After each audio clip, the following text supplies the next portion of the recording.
তোমার বিয়ের প্রতি সবকিছু লোপ পাইতেছে। তুমি কি ভাবছো তোমার সাথে প্রেম করে বিয়ে হয়েছে বিদায় তোমার সবকিছু মেনে নিবো? তুমি যা বলো সেটা বিশ্বাস করো। বাবা কি মিথ্যা কথা বলতেছে?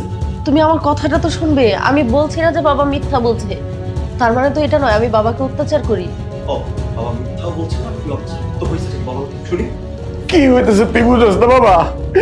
তোরে বউ বিয়ে হওয়ার পরের থেকে আমার দেখতে পারে না, না খাওন দেয় না পরন দেয় ঠিক মতো, সারাক্ষণ আমার ভিতরে লাগিয়ে থাকে। আর কে জানিস বাবা, ভাগ্য খুব ভালো, তোর মায় আয় নাই গ্রামের থেকে, যদি আইতো না মহিলা মানুষ তো গলায় চিপতে আমার আলাইতো। দেখো বাবা, আই সরি, তো বিয়ে তো করে ফেলছি। তুমি যেহেতু আমার বাবা, তুমি যেটা বলো সেটা মেনে নাও। তুমি বলো কি করতে পারি।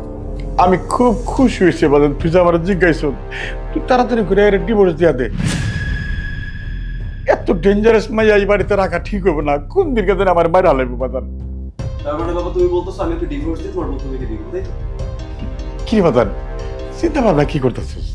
শোন, আমার কাছে না একটা ভালো মাইয়া আছে, ওই যে আমার বন্ধুর মাইয়া, অনেক সুন্দরী, দেখতে শুনতে